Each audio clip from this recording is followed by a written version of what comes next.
Fala, galera! Que felicidade! Primeiro podcast do Bruninho. Então, pô, já dá essa moral, compartilha, segue, se inscreve no canal pra gente poder crescer junto. Tô muito feliz de estar aqui, agradecer a toda a equipe aqui do estúdio, muito obrigado. E a equipe também que veio, né, a galera do projeto, todo mundo participando. Mandar um grande abraço aí pra todo mundo do Projeto do Bruninho e pra todo mundo que vai participar aí do nosso podcast. Cara, começar hoje, 01, já começar já, assim, falando português claro, começar por cima, meu irmão, porque o nosso convidado hoje é um cara extremamente especial, de extrema importância no cenário nacional, internacional, e vou apresentar esse cara aqui que dispensa apresentações, nosso querido Daniel Sorães, secretário municipal de saúde e agora eleito deputado federal. Muito obrigado, Daniel, pela sua presença, por essa moral de ser o 01 do Pod do Bruninho. Obrigado. Pô, maravilhoso, não podia deixar de estar aqui. Mais um grande projeto do Bruninho, espero que a gente chegue logo aí a 1 milhão de visualizações, logo no primeiro... Porra, quem dera. Pod. E o Pod do Bruninho aqui sempre inovando. Parabéns, Bruninho, tamo juntos. Pô, obrigado, Daniel. A gente está muito feliz e, na verdade, eu fui convencido, né, a fazer esse pod. Eu sou, apesar de ter uma dinâmica lá com a molecada, eu sou um pouco envergonhado por esse tipo de coisa, mas bora, vamos tentar para ver se, se dá certo esse primeiro, né? Para ver se a gente já fala e joga no primeiro ou se a gente faz a segunda edição, né? Ainda bem que tá ao vivo, né? Vocês já ouviram, né? O Bruninho é um pouquinho envergonhado. Sou mesmo. Quem tá escutando isso é assim, nem sua esposa acha isso, pô. Vambora. Seguinte, Daniel, assim, eu quero fugir um pouquinho do protocolo. Eu sei que você participa de muitos podcasts, você participa, assim, dando entrevista. Você chegou hoje aqui falando com a imprensa, todo dia falando com a imprensa. Então, eu queria fugir um pouquinho desse cenário que você já vive diariamente e trazer um pouquinho do Daniel Sorães, acho que de uma outra forma, né, com uma outra pegada. O nosso público principal aqui é a juventude. Eu quero apresentar os convidados aqui para a juventude, mostrar como vocês chegaram, a história de vida de vocês, que eu acho que é o que mais importa, né? Porque a molecada às vezes está ali, pô, mas como é que esse cara chegou onde ele chegou? Quais são as histórias de vida dele? Qual a dificuldade que ele passou? Foi tudo fácil? Ele ganhou tudo de mão beijada? Então, a ideia é trazer os convidados aqui para mostrar todas as dificuldades que eles tiveram para chegar, né, no patamar que vocês chegaram, né, na condição que vocês têm hoje, na importância social que vocês têm hoje, no cenário nacional. Então, primeiramente, Daniel, eu queria muito saber, conhecer você, quem é Daniel Sorães, começar com a sua história, literalmente, lá de baixo, não só sua vida acadêmica, né, a sua história na política como secretário, agora, né, essa eleição para deputado, não apenas isso, mas quem é Daniel Sorães e como você começou toda essa sua trajetória? Ô, Bruninho, eu venho de uma família de profissionais de saúde. Meu pai é médico, minha mãe é bióloga, quase todos os meus tios são médicos. Então, a área de saúde esteve sempre muito presente na minha vida. E eu não era o garoto mais inteligente da minha turma, ou não era o garoto mais esperto da minha turma, mas certamente eu era um dos garotos mais esforçados. Então, falando com a juventude aqui, nem sempre você nasce com muitos dons, com muitos talentos, mas o seu esforço, a sua força de vontade, a sua vontade de fazer as coisas direito, faz muita diferença. Então, eu queria... Já começando aqui a falar que na escola eu sempre me destaquei pela vontade de fazer as coisas bem feitas, pela vontade de fazer uma boa prova, pela vontade de fazer um bom trabalho, mesmo não sendo o cara mais talentoso e mais inteligente. Às vezes o cara nasce com muito talento, nasce muito esperto, mas não aproveita isso, não se dedica como precisa. Você deve ver isso no projeto do Bruninho. Com certeza. Acho que todos na vida passam por isso em algum momento. Posteriormente, eu fiz toda a minha formação sempre querendo trabalhar na área da saúde, sempre querendo cuidar. Porque era isso que eu via nos meus pais, era isso que eu via com a minha família. Sempre vi uma situação muito difícil para as pessoas que precisavam de cuidados de saúde no Sistema Único de Saúde. O Brasil avançou muito no seu sistema de saúde, apesar de ainda faltar muito para se fazer, mas avançou muito. Mas a situação era muito mais precária. o direito à saúde não era o que a gente tem hoje. E muitas vezes eu participei de cenas, de momentos em que as pessoas precisavam de um cuidado médico, de um cuidado de saúde, e não conseguiam. E desde criança eu coloquei isso como um foco para mim. Falei, eu quero muito trabalhar cuidando das pessoas, eu quero muito trabalhar nesse setor. E foi assim que eu sempre planejei a minha carreira. A carreira das pessoas com planejamento ela pode ser muito melhor. Então foi assim que eu planejei. Foi assim que eu planejei seguir alguma profissão de saúde, que no caso foi medicina, mas poderia ter sido qualquer outra. Eu seria muito feliz em outra profissão também, na área da saúde.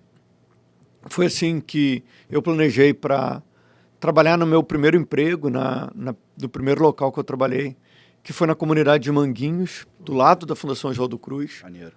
Porque eu fui fazer... Eu queria ser cirurgião, Bruninho, desde o início da faculdade. Eu queria fazer cirurgia geral. E eu adorava operar, e fiz estágio no Souza Aguiar, fiz estágio no Hospital da Posse, em Nova Iguaçu. Fiz um programa, que era um programa de formação na Promatre, numa antiga maternidade, justamente para pegar mais habilidades cirúrgicas. Mas, no internato, eu fui convidado para trabalhar no Saúde da Família de Manguinhos. E quando eu comecei a trabalhar com a comunidade de Manguinhos, tudo aquilo que eu achava que eu queria fazer mudou. Eu queria, de fato, era ser médico de família e queria poder fazer uma boa clínica e acompanhar aqueles pacientes ao longo do tempo. Em 1 ano e meio, eu mudei todo o meu planejamento de vida para ser médico de família daquela comunidade que eu gostava muito. E foi ali que eu fiz praticamente toda a minha formação. Foi estudando ali que eu me preparei para entrar para a Fundação Oswaldo Cruz e para ser professor da Fundação Oswaldo Cruz, cargo que eu exerço hoje ainda. Então, essa relação com a comunidade de Manguinhos me fez mudar muito. Como eu via a medicina, como eu via a importância do nosso sistema de saúde. E foi ali que eu comecei. Pô, que maneiro. E assim, você falou uma coisa interessante, que assim, o seu pai é médico, sua mãe bióloga. Então, querendo ou não, você já tinha uma pressão em casa, né? É inevitável, né? Porque você já veio de uma família que, obviamente, ia exigir de você atribuições, competências, enfim, esforço pessoal. E muitos jovens, que eu até me incluo nisso, né? Meu pai, ele saiu para comprar um cigarro, não voltou, eu não conhecia aquela desgraça, né? E eu lembro que um dia, meu pai fisioterapeuta, e minha mãe falou para mim e tal, e eu fui atrás dele, ele trabalhava num PAN, né? Enfim. E aí eu fui atrás dele lá e falei, pô, meu irmão, eu sou teu filho, eu tinha 15 anos de idade. O cara me deu um abraço e me deu um cartão, né? Então, assim, é interessante isso, que muitos jovens acabam se envolvendo com essa história, porque passam a mesma coisa. A gente acha que só a gente que às vezes não teve uma estrutura, não teve não sei o quê, que a gente quando consegue, que a gente é merecedor. E eu gosto de deixar isso claro. Você já veio de casa com uma certa responsabilidade, né? E muita gente não assume essa responsabilidade, né? Eu tenho muitos amigos, inclusive, que vieram de uma família muito estruturada e que não conseguiram manter isso, que não conseguiram levar isso adiante, né? E tiveram até alguns transtornos emocionais, psicológicos, por causa dessa pressão e tal. E, pô, o legal é que você conseguiu dar sequência, né, a toda essa estrutura familiar que você teve, acredito que você teve, né, uma estrutura boa familiar, e chegar onde você chegou. Então, é legal essa sua história, porque além de estudo, né, Daniel, a gente vê muito amor envolvido. Assim, o contato que eu já tive com você em algumas vezes, eu vejo essa sua vontade de querer ensinar, porque você é professor. E há uma diferença muito grande nisso, né? Você é secretário municipal de saúde, você é médico, mas você é professor, né? Então, você tem essa vontade de compartilhar suas histórias, seus momentos, sua vida com jovens e principalmente com essa juventude que está priorizando isso, está querendo entender como é que funciona esse processo. Então, só para eu entender bem, ser médico sempre foi uma vontade sua, né? Mas ser secretário de saúde, isso caiu, né? Caiu no seu colo essa responsabilidade, ou você já lá atrás já enxergava isso como uma grande possibilidade na sua vida? Bruninho, eu virei médico de Manguinhos, como eu estava contando. E a vida nem sempre é tão redonda. Às vezes as coisas são muito difíceis. Meu pai morava no interior do Rio de Janeiro, em Lajes do Muriaé. Minha mãe morava em São Paulo, em Sorocaba, no interior de São Paulo. Eles se conheceram na faculdade, depois se separaram. Então, eu sempre vivi um pouco esses dois mundos. Um pouco o mundo de São Paulo, com uma família mais dura, e o interior do Rio, uma família que a gente tinha outras visões de mundo. Isso sempre vai somando na nossa vida. E eles ficaram muito preocupados, e tanto meu pai quanto a minha mãe ficaram muito chateados de eu escolher ser médico de família de uma comunidade no Rio de Janeiro, que na época, e ainda hoje, é uma comunidade que sofre com muitos problemas de segurança. Eu lembro que, quando eu comecei, um dia eu estava atendendo uma família, fazendo uma visita domiciliar. Queria mandar já um abraço para as minhas ex-agentes comunitárias, a Edna, a Denise, a Sabrina, a Márcia, a Luana. E a gente estava fazendo uma visita domiciliar e entrou a polícia na comunidade.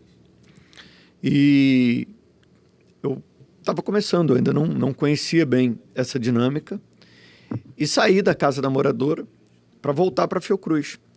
Tudo errado, eu deveria ter ficado lá, né? Evitado me mover ao máximo. E o tiro começou a cantar, eu tive que pular o muro da Fiocruz para o lado de dentro, numa correria, numa coisa horrível. E é uma realidade que a gente passava em Manguinhos e ainda passa hoje. Mas é uma comunidade, é uma realidade muito dura que se impõe na vida da gente. E eu comecei a criticar muito o sistema de saúde da cidade do Rio de Janeiro, na época. Criticar bastante, de maneira muito dura. E em um momento dessas críticas, eu decidi fazer um mestrado para colocar essas críticas no papel. Para falar, olha, a gente pode mostrar esse problema e construir um sistema de saúde melhor. Sim. Eu construí uma dissertação de mestrado para estruturar melhor o saúde da família, mostrar os problemas, utilizando o planejamento familiar como um problema. Eu via muito, e a gente vê até hoje, muitas crianças nascendo sem planejamento, e principalmente muitas mães que não queriam ter aquele filho naquele momento, grávidas. Então, montei um planejamento, criticando a prefeitura, e na época eu fui demitido. Na época, a Secretaria Municipal de Saúde do Rio me demitiu, com a justificativa de que eu estava fazendo mestrado. Eu acabei o mestrado, convidei o ministro da Saúde na época para a minha dissertação, que era o ministro Temporão, que hoje faz parte aí da transição do presidente Lula.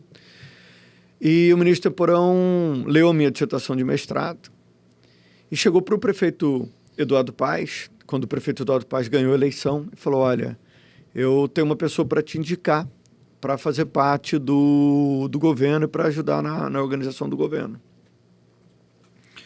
E eu, com muito medo, não sabia se seria bom ou não, mas eu teria a oportunidade de tudo aquilo que eu critiquei, colocar no papel. E eu achei que era, Bruninho, o maior desafio da minha vida. Acho que todo mundo que está ouvindo a gente aqui, em algum momento da sua vida, falou, nossa, isso é o meu maior desafio. Isso é a coisa mais desafiadora que eu vou estar fazendo. E aí o tempo passa, você vê que aquilo não era o maior desafio da sua vida, né? Exatamente. Você vê que aquilo era uma preparação. Você tinha quantos anos? Para um novo desafio. Tinha 28 anos. Você vê que aquilo era uma preparação para um novo desafio que estava por vir. E eu encarei esse desafio na época e virei subsecretário de saúde do governo Eduardo Paes. O prefeito Eduardo Paes chamou a gente para montar o planejamento do governo de transição lá em 2008, lá atrás. Falou, olha, quero montar o melhor sistema de saúde na cidade do Rio. O que precisa fazer, o quanto precisa gastar? Falei, olha, prefeito, a gente precisa ampliar a saúde da família, crescer com as clínicas de família, com a atenção básica. Porque as pessoas que estão ouvindo aí nem sempre lembram que o SUS foi criado muito recente. Foi criado em 88, é um sistema único de saúde que entrou para a nossa Constituição Federal. Sim. E ele era um sistema muito jovem. E o Rio de Janeiro tinha só 3% de cobertura de toda a família. Você imagina o Rio hoje, sem nenhuma clínica de família, com os postos de saúde muito menores do que eles são hoje, com muito menos recursos. Como é que as pessoas faziam para Natal? Como é que aquelas pessoas conseguiam um cuidado básico à saúde? E o desafio era aumentar essa cobertura a 70% em 8 anos, 45% até 2012. E o prefeito Eduardo Paes comprou esse compromisso. Já tinha prometido na campanha avançar na atenção básica. E a gente começa um programa incrível, que foi o Programa Saúde Presente. Programa que reforma a atenção primária da cidade do Rio de Janeiro e cria as clínicas de família e avança na cobertura até 2016, quando a gente chegou a 70% de cobertura de toda a família na cidade. Então, foi uma indicação do ministro. Eu estava conhecendo o prefeito e virei subsecretário de saúde. E a gente, com muito compromisso, com muita dedicação, respeitando aí as evidências científicas, respeitando como os outros países do mundo construíram seus sistemas de saúde, criamos o Programa Saúde Presente e avançamos muito na saúde primária na cidade do Rio. Sim. O que a gente nunca ia esperar é que entrar um outro prefeito ia demitir pessoas, ia desestruturar todo o sistema. E também nunca esperaríamos chegar no momento que a gente viveu, que foi o momento da pandemia de Covid-19. Né? Um momento, até começar a falar disso, porque é complicado, né? A gente falar... eu sempre respondo muito pelos jovens, né? O que eles viveram. A gente estava até aqui informalmente conversando a respeito da galera de escola técnica, que já estavam me perguntando, Bruninho, pergunta ao Daniel como é que está esse cenário, porque eles estão muito preocupados. Os alunos que foram aprovados em 2019, por exemplo, para o Cefet, para o IFRJ, para todas as instituições técnicas. Para Fiocruz, para Joaquim Venâncio. Fiocruz, né, que tem aquele sistema, né, até 2019 era prova e sorteio, né, que eu particularmente questiono um pouco. Todo respeito a Fiocruz, admiro muito, mas, enfim, tem seus motivos, né, mas eu sou muito adepto ainda da prova e tal. E a galera foi aprovada. Falo isso porque muitos alunos meus muito preparados, né, acabam sendo aprovados na Fiocruz e depois não são sorteados, né? Então é um critério deles que eu respeito, a gente tem que respeitar, é um critério da instituição, mas eu ainda prefiro o critério lá do Cefet, do IFRJ, que ultimamente tem sido sorteio por conta da pandemia. O Cefet há 2 anos consecutivos, de 20 e 21, foi sorteio, o IFRJ fez sorteio e prova, né? Mas voltando, os meus alunos estavam muito preocupados porque o aluno que passou em 2019 para 2020, ele já pegou o cenário de pandemia, ele ficou basicamente ali sem uma estrutura de aula, principalmente a matéria técnica, né? Que ele precisa do laboratório, que ele precisa se estruturar. Então, nós soubemos agora, eu estava vendo hoje ou ontem, né? Acho que foi hoje pela manhã, dessas 2 novas variantes, né? O Butantan em São Paulo já falou, enfim, que ainda não tem muita evidência, parece que elas são próximas da Ômicron, mas que não tem a transmissibilidade maior, parece que tem uma transmissibilidade maior, mas ainda não se sabe se as vacinas serão eficazes, se a gente vai ter, de repente, uma nova paralisação. Então, isso acaba preocupando principalmente a galera que está assistindo o podcast, que a maioria jovens, acredito, com relação a esse final de curso deles, né, ou então o meio de curso deles, se vai prejudicá-los aí nessa formação técnica, né? Aí eu queria saber, eu estou falando com o homem certo aqui, né, gente? Queria saber qual é a sua posição sobre isso, se tem algum risco aí da gente ter... Bruninho, a gente sempre fala de um cenário um pouco incerto, mas hoje a gente já conhece muito mais da Covid-19 do que a gente conhecia anteriormente, né? A gente passou momentos terríveis, foram os 2 piores anos da minha vida. Imagino. Mas hoje a gente tem um novo cenário. A gente tem uma cobertura vacinal alta, 99% dos cariocas adultos tomaram 2 doses. A gente já está iniciando a vacinação dos bebês, tem vacina para criança. Então, a gente está olhando uma nova variante, que ela de fato fura a barreira vacinal. A subvariante da Ômicron, a BQ1, ela ultrapassa, como a variante Ômicron, a barreira vacinal para pegar a doença, para se contaminar. mas ainda é uma vacina muito eficaz para internação e para óbito. Então, é uma vacina que protege com 2 doses 27 vezes a pessoa de ser internada e com 3 doses, mais de 400 vezes aquela pessoa ser internada. Então, é uma proteção bastante robusta para internação e para óbito. Então, a gente tem uma vacina que a gente precisa manter essa cobertura. Só que essa cobertura ela não dura para sempre. A proteção vai caindo ao longo do tempo. E essa proteção que cai ao longo do tempo abre espaço para que as pessoas sejam internadas novamente. Sim. Então, hoje no Rio, a gente tem 180 pessoas internadas, o que é muito ruim, porque as pessoas poderiam ter evitado a sua internação se tivessem feito a dose de reforço. Então, A maioria dessas pessoas que estão internadas não tem a... Isso, 92% delas não tomaram a dose de reforço. Entendi. Isso é uma preocupação, né? Com certeza, né? Isso preocupa, assim, a gente sabe que eu perdi muitos amigos, né? Tenho certeza que você também, todas as pessoas aí, a gente escuta muito isso lá no projeto, até com 2 professores do projeto aqui, o Marquinho e o Rony vieram acompanhar a gente. Alunos meus, né, que perderam seus pais, seus familiares, foi um momento muito trágico, não só aqui no Brasil, como no mundo. E eu, assim, até uma pergunta pessoal aqui, desculpa a ignorância, mas, pô, eu fui pediatra da minha filha fez 9 meses antes, beijinho pra Malu, e, pô, ela falou a questão da Coronavac, que para criança, que ela não sente muita confiança na questão da Pfizer, porque mexe com RNA, não sabe se daqui a 20 anos a criança vai ter...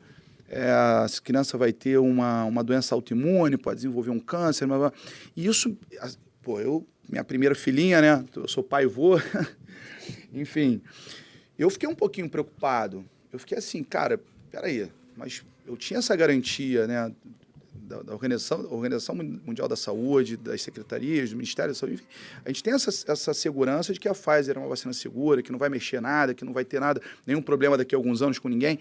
E aí, quando eu escuto um médico falando isso, que a Coronavac para criança vai ser a melhor opção, porque não arrisca que daqui a 20 anos pode ter algum problema, isso me preocupou. E eu acho que eu falei, pô, seria uma excelente pergunta, nem programei isso, estou te pegando aqui de surpresa, mas é porque é uma dúvida que eu tenho, porque eu fiquei com essa dúvida essa semana, durante uma consulta com a minha filha.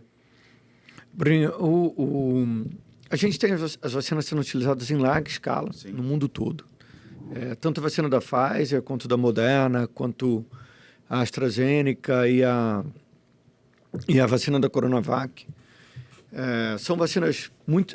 só para lembrar, então, a gente não vê nenhuma possibilidade de fechamento de nada nesse momento, só para tranquilizar os alunos aí que estão nos ouvindo. Também não há nenhuma obrigatoriedade de uso de máscara. Ainda claro não. Que a máscara é um equipamento que protege, claro, que ajuda, mas não tem obrigação nenhuma. Mas as vacinas são seguras, tanto a vacina de RNA quanto as vacinas de vetor viral. Vetor viral, né? Então, são vacinas seguras, que são utilizadas em larga escala no mundo. A gente nunca ouviu nenhuma evidência científica ou nada que diga que essas vacinas vão produzir cânceres no futuro, porque são tecnologias que já são muito utilizadas para outras coisas. Então, nunca ouvi nenhuma evidência, nenhum artigo científico que fale sobre isso, até porque são processos muito diferentes. Um processo de produzir câncer, alteração de código genético, com a produção de uma vacina por vetor viral e por RNA. Sim.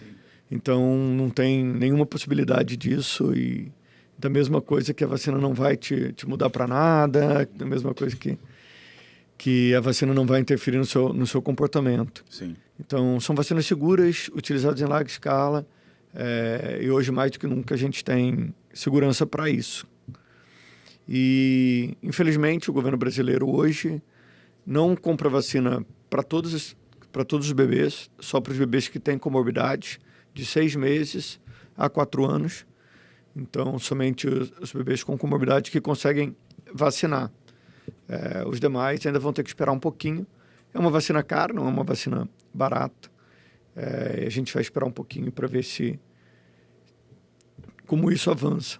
Além disso, a gente vai ter uma nova versão das vacinas para a Covid-19, que vão envolver outras variantes e subvariantes para tentar conter a disseminação. O ideal é que a gente tenha uma vacina melhor, que dure para sempre, Sim. que não é o caso dessa. Essa vacina ela vai perdendo efeito de maneira muito rápida, comparativamente com outras vacinas. Possivelmente igual vai ser parecido com o H1N1, né? Tipo, todo ano vai ter que se vacinar. Pode ser. Ou pode ser que a gente tenha o avanço científico aí que cria uma vacina tipo a da febre amarela, Sim. que você toma e fica protegido para a vida toda. Infelizmente, a gente ainda não tem isso e não tem perspectiva para ter. Muito provavelmente a gente vai ter uma vacina junto com a vacina da gripe todos os anos, a cada ciclo de inverno, no hemisfério norte e no hemisfério sul, que é o que está mais provável de acontecer. Tem já vacinas prontas, da vacina bivalente, da Pfizer e de outros fabricantes, que já pegam vários subtipos de vírus, várias diferentes variantes.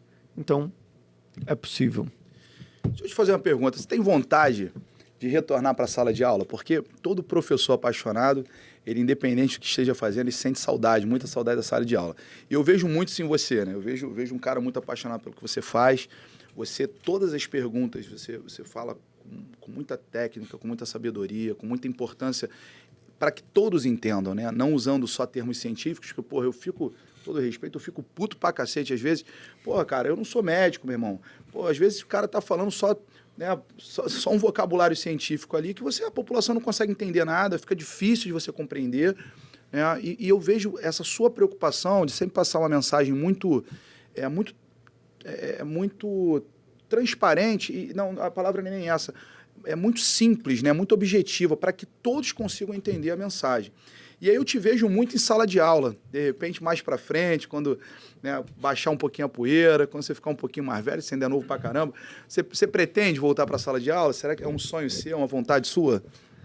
Não, eu nunca consegui deixar, né? Eu, mesmo tendo ocupado alguns cargos de gestão, sempre continuei orientando meus alunos de mestrado e de doutorado lá da Fiocruz, sempre continuei orientando os alunos de especialização e sempre tive em sala de aula. Eu acho que a gestão te emburrece um pouco, sim, porque você é obrigado a fazer aquelas coisas sempre, E se você dissocia a gestão, aquilo que você faz, da academia, dos livros, do conhecimento científico, da produção de conhecimento científico, você vai fazer uma gestão muito pior.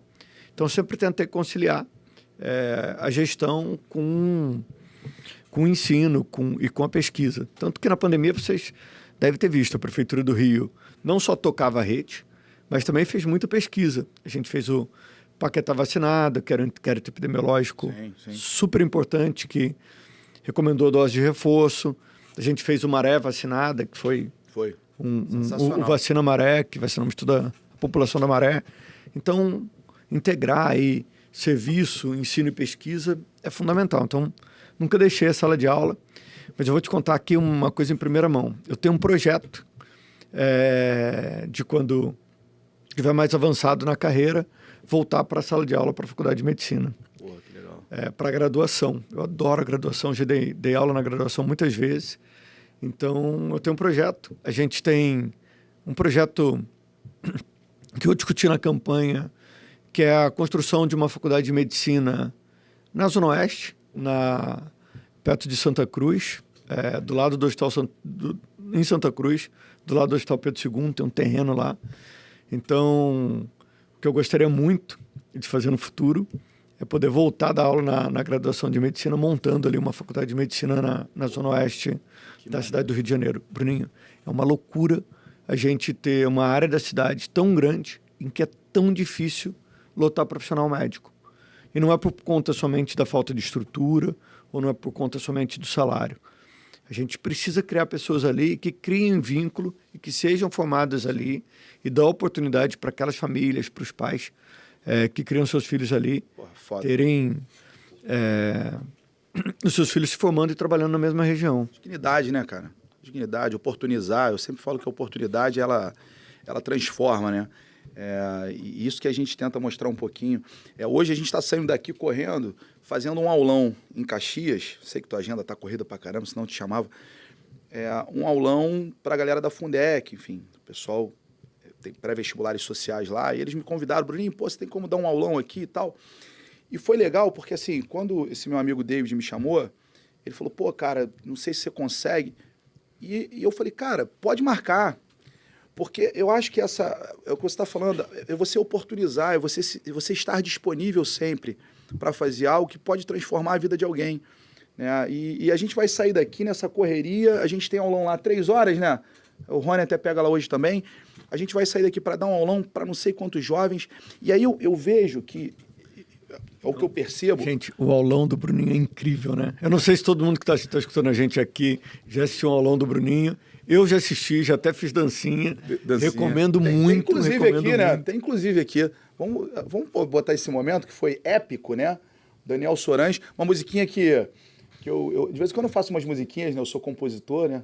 Então, eu fiz uma musiquinha bizarra, me desculpem, me perdoem, né? Os professores de biologia, né?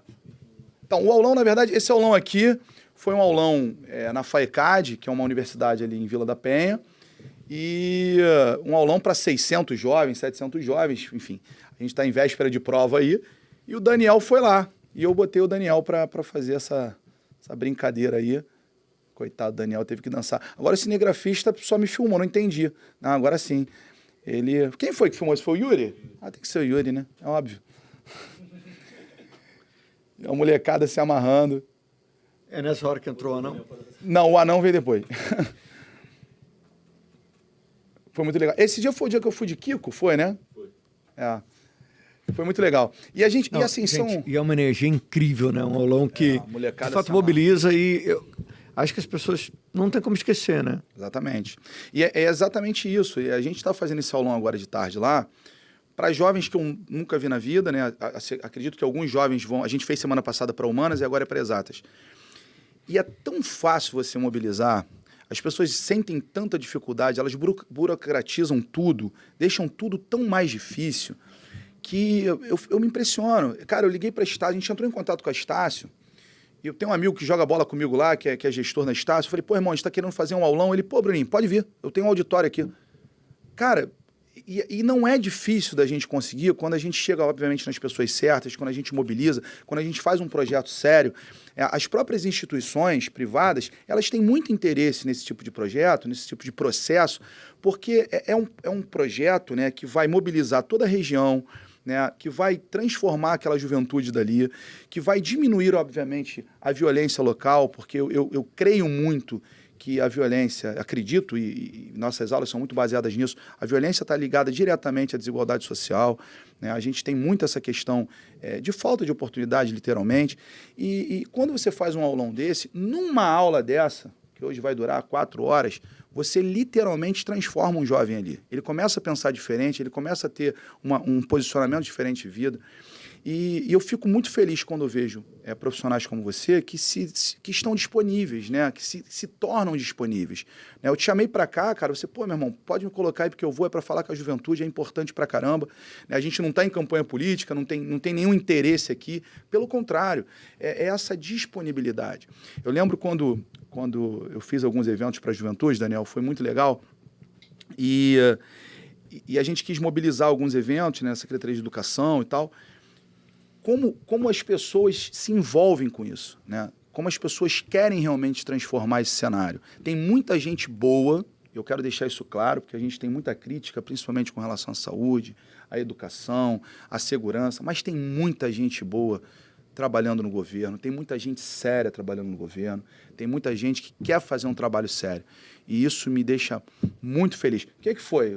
Você tá me olhando? Fala para mim. O que você está me olhando aí? Hã? É o tempo? Tá tranquilo? Então beleza, meu irmão, tá tranquilo. Não vou ficar me dando esporro aqui não, meu primeiro podcast já tá me dando esporro. Mas, Breno, deixa eu te falar. Essa coisa do desenvolvimento local, dos cursos, tem um cara que é um economista incrível, que eu gosto demais, que vale até dar um Google aí, que é o Amartya Sen. Não sei se você já ouviu falar. Já. Um cara foda. O cara é foda. E ele fala que para você se desenvolver, você precisa criar liberdades, né? Sim. Então, não é só você ter dinheiro, ser rico e tudo. Exatamente. Você precisa ter saúde, obviamente. Você precisa viver e poder ter saúde para fazer as coisas, para ser livre. Mas você também precisa ter educação. Sim.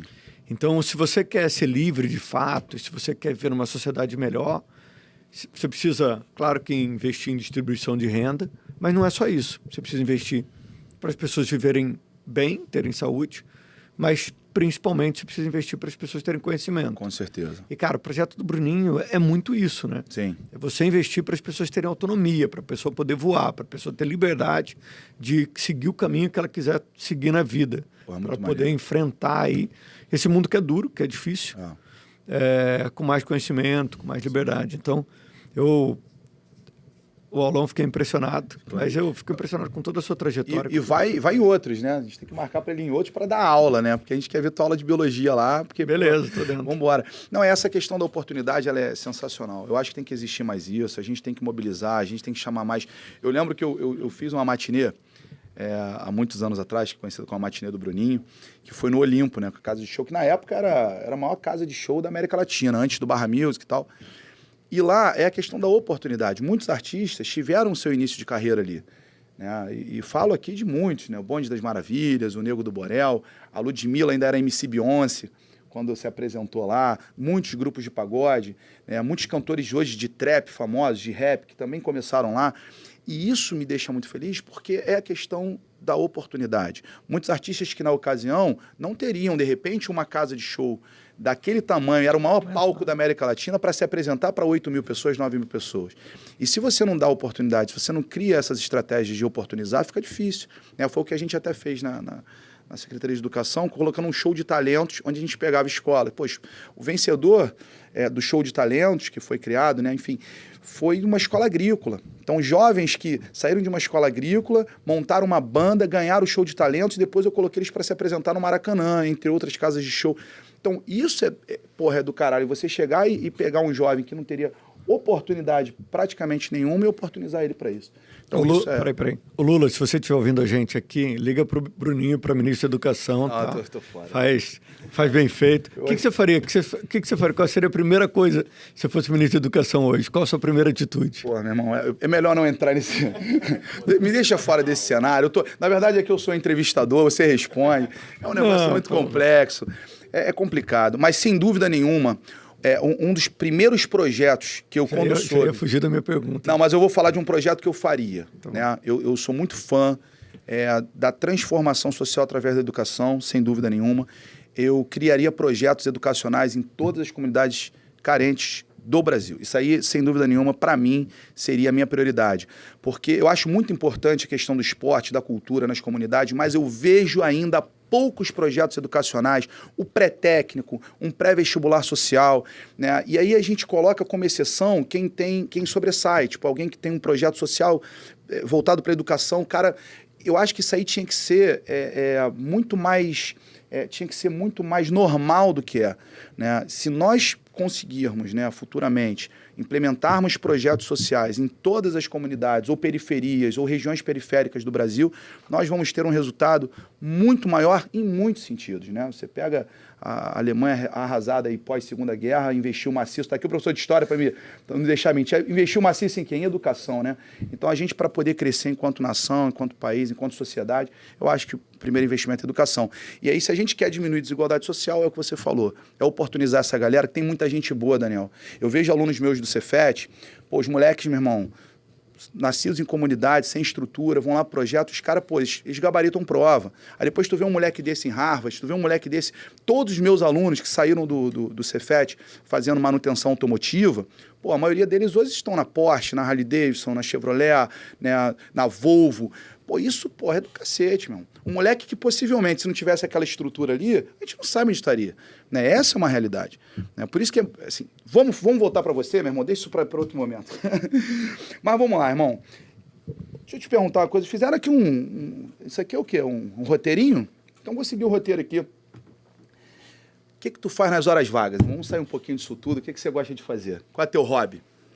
Bruninho, meu hobby, antes da pandemia, era cachorro, era criar bichos.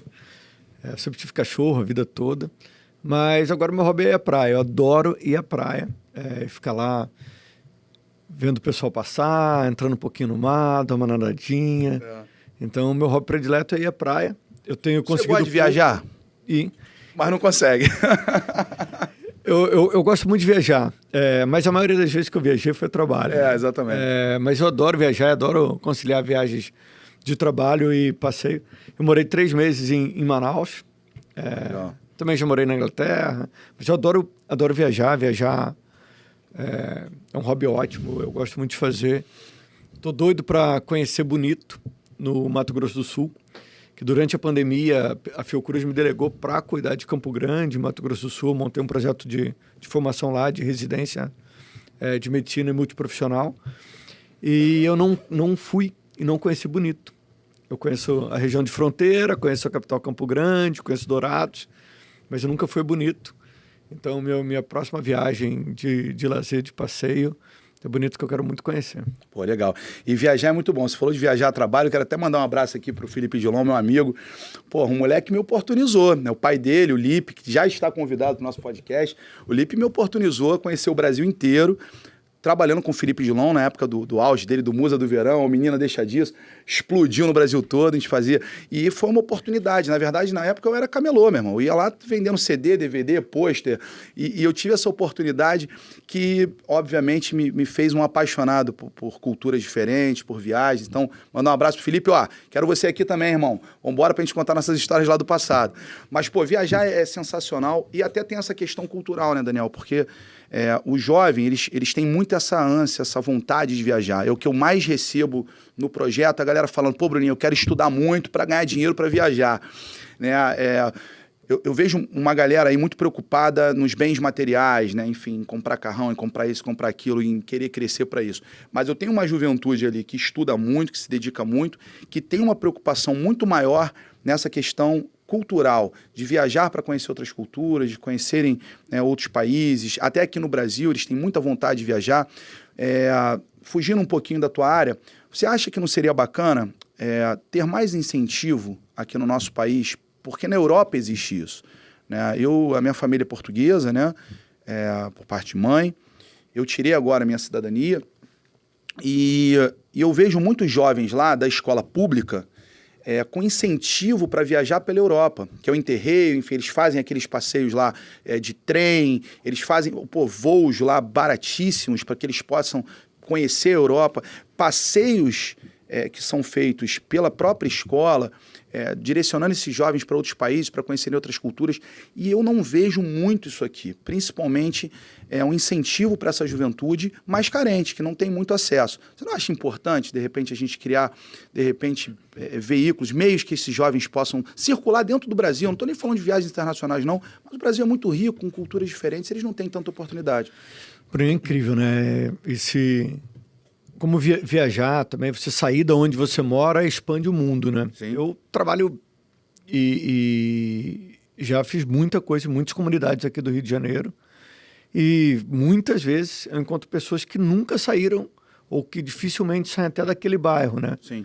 Eu conheci pessoas que moravam em Manguinhos e que nunca foram à praia de Copacabana ou que nunca foram ao Cristo Redentor, idosos que nunca frequentaram pontos turísticos da nossa própria cidade. Então, acho que é fundamental incentivar que as pessoas viajem, conheçam outras culturas, conheçam outros lugares. Isso expande muito a mente e também permite que as pessoas tenham uma vida, entendam um pouco mais da diversidade da vida. Eu acho que ter incentivo para isso é fundamental. E eu vejo isso muito pouco. Acho que isso era uma iniciativa que podia acontecer muito mais. Eu vi alguns programas acontecendo na cidade do Rio de Janeiro, mas ainda são muito pequenos, né? Sim, eu também acho que a gente poderia melhorar isso. Cara, conta uma história engraçada que aconteceu contigo. Deve ter várias, né? Pô, tu viajou pra caramba aí, conhece muita gente, mas conta uma história assim que marcou tua vida, que foi muito engraçada, de repente embaraçosa. Conta aí pra gente. Aí pegou bem, hein? Porra, vambora. Não, uma vez eu fui vou contar uma história de Fiocruz. Ótimo. Eu participava de uma pesquisa na Fiocruz, que era uma pesquisa de um novo medicamento para malária, que investigava aí um novo medicamento para malária para substituir os medicamentos que a gente importava de outros países. Eu fui viajar com a Ana Cristina, que era uma colega de mestrado. Ana Cristina, a gente foi para Manaus, mas de Manaus a gente ficava viajando outras cidades no Amazonas. E aí eu planejei a gente se dividiu e eu planejei de colher amostras, dados de uma cidade específica. E a cidade específica chamava Careiro. Só que existem 2 cidades que se chamam Careiro. E aí eu fui atravessar o Rio Negro, né, para ir para Careiro. E eu achava que eu ia chegar lá, ia fazer pesquisa, ia voltar. Mas não era. Era outra cidade. E que tinha que pegar um ônibus para ir para outra cidade. E beleza, eu cheguei lá achando que ia ficar pouco tempo. Fui só com a minha mochilinha, só com a minha bolsinha. E não sabia que eu ia ter que pegar uma estrada com um ônibus para me levar e tudo. E eu cheguei lá e eles falaram, entra ali naquele ônibus que lá que você vai. Aí é foda. Bom, aí cheguei na outra cidade, que era Careiro. Não tinha banco na época. Eu tive que passar meu cartão de crédito numa loja de material de construção, já agradeço desde já, pagando uma taxa para poder ter dinheiro. Não tinha carro para voltar, não tinha o que fazer. E aprendi o quanto que é duro você não saber direito para onde você está indo. Porra, é foda. Não ter um bom planejamento. Fiquei preso lá, não consegui voltar. Agradeço também a quem me abrigou.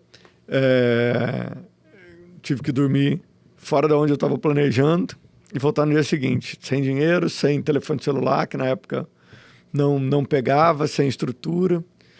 Então, foi um dos momentos mais confusos da minha vida e que quem está me escutando aqui sabe dos detalhes, mas não foi nada simples. Mas nessa mesma viagem para o Amazonas, eu também tive a oportunidade de conhecer pessoas incríveis nesse processo. Eu conheci uma cidade que se chama Presidente Figueiredo, uma cidade de cachoeiras, em que a gente alugou uma moto para fazer pesquisa. Então, só para relembrar um pouco desse momento aí, mandar um abraço para Ana Cristina, que falou comigo hoje. Não posso deixar de mandar um abraço para você. Aí, Ana, tá vendo aí, ó? Te entregando aqui, né? Vamos lá. Daniel, eu queria aqui também que você mandasse uma mensagem para a galera que está te ouvindo. E, literalmente, né, uma mensagem para que eles entendam todo esse teu processo e que eles acreditem também que é possível. Porque é muito fácil, isso eu percebo no dia a dia, é muito fácil a gente ficar falando, a gente chegar para o jovem e falar, meu irmão, tem que estudar. Pô, isso eu acho que é o que mais revolta a juventude, né? Você chegar para o moleque, tu quer vencer, meu irmão, tem que estudar.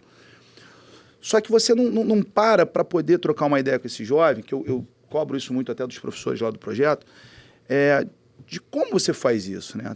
Até mobilizar esse jovem para criar um horário de estudos, para poder ler determinados livros que possam abrir tua mente, né? Seguir um protocolo, seguir uma estratégia para você chegar, né? E isso eu acho que é a maior dificuldade para essa juventude. Eles conseguirem chegar através de uma estratégia, porque eles não têm. Às vezes eles olham, a gente acaba sendo produto do meio. Você olha às vezes para dentro da sua casa, você não vê muita referência educacional, né? Eu fui criado pelos meus avós. Meus avós tiveram 4ª série primária. Pô, meu avô foi o meu pai, fez tudo por mim, né? Meu avô faleceu com 93 anos, minha avó com 95. Os amores da minha vida, a minha mãe também, com a minha tia, mas nenhuma referência educacional ali que me motivasse, de olhar e falar assim, pô, não, eu quero estudar para fazer o que meu avô está fazendo. Não, meu avô era feirante, eu fui camelô durante muito tempo com ele, com muito orgulho, trabalhei desde muito cedo na feira, não porque meu avô me obrigava, mas porque eu queria, né? Mas foi através do meio externo que eu conseguia vislumbrar alguma coisa, olhar minhas referências fora de casa. E aí é que mora o perigo, né? Porque o jovem, às vezes, olha para fora de casa, a família, às vezes, não tem uma estrutura educacional, mas pelo menos uma família estruturada, enfim, é uma família tranquila, uma família pacífica. Aí o jovem, às vezes, está na comunidade, ele olha para fora e ele começa a enxergar uma realidade que vai dificultar o processo e que vai, às vezes, encaminhar ele para uma vida que não vai levar a lugar nenhum, né? Que vai prejudicá-lo futuramente. Então, eu queria que você, de repente, nesse momento, aproveitasse esse espaço de mandar um recado para o jovem, para, assim, mostrar para ele qual o caminho, o que você acha que eles têm que fazer, qual o processo, porque dificuldade todos nós vamos enfrentar, independente das situações. Claro, as pessoas mais pobres vão sempre enfrentar um pouquinho mais de dificuldade, muito mais dificuldade para chegar, por isso que a gente briga por essas políticas sociais. Mas o que você poderia falar hoje para essa juventude que está te ouvindo? Primeiro, você tem que tentar tornar todos os processos da sua vida o mais feliz possível. Claro que várias coisas fazem diferença para você ser feliz, mas ser feliz também é uma opção. Você tem que trabalhar em você para você falar, olha, uma tarefa nem sempre é mais fácil, é mais tranquila, mas eu quero ser feliz e ter prazer com ela. Depois, você ter método, ter metodologia. Eu acho que o projeto do Bruninho ajuda nisso. Sim. Mas ter método faz muita diferença, ter disciplina faz muita diferença, ter força de vontade faz muita diferença. E para mim, um outro ponto que é muito importante é comemorar pequenas conquistas. Você comemorar pequenas conquistas faz muita, muita diferença. Então, sempre que eu conseguia uma nota que era uma nota que não era a que eu esperava, mas que eu me esforcei muito e eu consegui alcançar, eu sempre me permitia me comemorar, e eu sempre fiz isso desde muito, muito pequeno. Nem sempre era a comemoração da minha família, que em algum momento não se importava muito com isso, ou que alguém externo se importava muito com isso, mas para mim aquilo era importante. Então, eu sempre me permiti e sempre falei, olha, eu estou comemorando isso aqui que eu alcancei, mesmo que ninguém saiba que eu tenha alcançado. E muitas vezes na vida você alcança alguma coisa que ninguém externamente consegue perceber o quanto aquilo foi difícil para você. Às vezes eu tinha colegas que... Eu estudei em escola pública a minha vida toda, e eu tinha alguns colegas que mudaram de uma escola privada para a escola pública, que conseguiam alcançar notas muito mais altas do que a minha, com muito menos esforço. Só que às vezes aquele meu esforço era muito maior, e eu me permitia comemorar mesmo assim, entendeu? Não com eles ou com as pessoas de fora, mas falava, olha, isso foi uma conquista para mim, isso foi uma superação, foi algo que é muito difícil. Eu sou um cara muito tímido, então eu tinha muita dificuldade de falar em público e coisa. Todas as coisas que eu mais tinha dificuldade na minha vida são as coisas que eu mais queria fazer, que eu mais queria trabalhar, porque isso faz você avançar. Então eu tinha muita dificuldade de falar em público, trabalhei muito isso, com muito treino, com muita dedicação, com muita perseverança, isso me ajudou. Eu era um garoto muito tímido e era muito, muito tímido também na gestão. Era uma superação para mim ser candidato. Agora eu fui candidato a deputado federal, deu certo, mas era uma superação, porque eu tinha que aparecer coisas que não eram muito da minha natureza. Sim. Então, eu acho que comemorar pequenas conquistas e encarar quais são as suas áreas na sua vida que você tem mais fragilidade de trabalhar elas é muito importante. Então, eu sempre valorizei muito isso. Porra, cara, do caralho que você falou, porque quando você falou de comemorar pequenas conquistas, né, eu tenho certeza que muitos jovens aí vão lembrar de algum momento da vida onde muitos deles foram desvalorizados, né? Infelizmente, a valorização nem sempre vem dentro de casa. Às vezes você não é valorizado dentro de casa. É muita cobrança, pouca importância realmente que a galera dá para essa juventude, o que eles pensam, o que eles sentem. Por isso que às vezes eu defendo essa causa. E eu lembrei, quando você falou de comemorar pequenas conquistas, quando eu estudava na Escola Municipal de Barroso, ali em Cordovil, vou dar um beijo para a escola do meu coração, e eu li no jornal que a gente não tinha ainda essa tecnologia, né? Hoje, que a galera vê tudo, a gente, porra, tinha que ler jornal para poder se informar. E eu li que abriu o concurso da FATEC, em 1997. Cara, eu nem imaginava fazer curso preparatório, não tinha condições para isso. Trabalhava na feira, 13 anos de idade, na oitava série, que hoje é o 9º ano. E eu estudei numa biblioteca dentro da escola, que na época a minha falecida diretora Hilda deixou que eu estudasse ali. A professora Rosângela, que agora há pouco tempo era diretora lá, lembra bem dessa história, que ela dava aula nessa biblioteca para as crianças, eu ficava no cantinho estudando. E eu, quando ia para a feira com meu avô, no Caxias Meyer, Caxias Freguesia, eu ia estudando dentro do ônibus, de madrugada.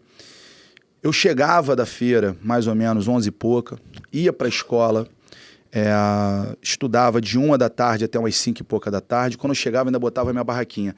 E eu conseguia estudar, não só na biblioteca, mas como num ônibus indo e voltando, e na barraca de doce que eu botava de noite na porta da minha casa. E eu lembro quando eu passei para o concurso da FATEC em mecânica industrial, uma colocação excepcional. Aquilo para mim foi um momento tão épico que eu nunca mais vou esquecer, eu comemorando aquele momento. E todos os concursos que eu acabei sendo aprovado. E isso é muito importante, porque é comemorar, porque o que é pouco para um, Daniel, é muito para o outro. E aquilo ali para mim era tudo naquele momento. Aquela aprovação para mim, a minha formação numa escola técnica era muito. Por isso que hoje eu vivo, eu respiro, eu respeito a escola técnica como ninguém, porque foi através de uma escola técnica que eu conheci o mercado de trabalho, foi através de uma escola técnica que eu conheci grandes professores, grandes mestres, e que eu tive a oportunidade de sair da minha casa e conhecer o real cenário educacional aqui fora. Então, meu irmão, você falou uma coisa, acho que, porra, para fechar nossa entrevista, cara, sensacional. Muito obrigado pelo que você falou. Comemorar sempre as pequenas coisas, né? Porque às vezes para você é o muito, é o único, é o tudo ali naquele momento, né? Então, que mensagem. Gente, maravilhoso estar aqui no podcast do Bruninho. Eu tô recebendo aqui... O que é para falar? Ah, é para mandar seguir, né? Porra, entendi. Então tem que seguir, pô. Tem que seguir o pod do Bruninho, se inscrever no Instagram. Vem aqui, Marco, por favor. Vem aqui, por gentileza, pra galera te conhecer. Vem, Rony, por gentileza aqui. Vem aqui o staff aqui. Pô, por gentileza, vem os dois aqui. Hein? Então tem que seguir, pô. Daniel, o senhor não precisa mandar seguir, né, meu irmão? Pô, o cara é famoso na internet, pô. Tem que seguir o pod. Não, olha, sigam o pod do Bruninho, é maravilhoso. É o primeiro, espero que os outros sejam mais divertidos. Vocês já viram que a minha especialidade não é a diversão. Não, mas é ótimo. Mas sigam o pod do Bruninho. Aqui, é só clicar aqui. Onde é que clica? É só clicar aqui. É aqui, né, que tem que fazer? É aqui, né? Então vai estar aqui embaixo. Aí segue o pod do Bruninho. Se inscrever no canal, né? Se quiser me seguir também, claro. Eu tenho um Instagram meio chato, que só fala de saúde, mas... Tá louco, meu irmão. Então, estão todos convidados aí para os meus canais. Só fala de saúde, quem gosta de saúde tá aí disponível. De vez em quando eu recebo uma mensagem lá, né? Fala alguma coisa legal, fala alguma coisa... Porra, sacanagem. Porra, mas é legal. Ué, então fala uma coisa legal para a juventude, a galera que tá saindo da escola técnica... Está se formando agora em enfermagem, em análises clínicas e laboratoriais, eles sempre me perguntam o mercado de trabalho. O que você pode falar para eles? Olha, a gente vai fazer esse mercado do Sistema Único de Saúde crescer. Caraca. Tem muito espaço para as pessoas trabalharem. E hoje a gente vive uma situação que é absurda. Pessoas precisando de saúde e pessoas sem conseguir um espaço no mercado de trabalho. Isso é por conta da falta de investimento, do subfinanciamento que o Sistema Único de Saúde vive hoje.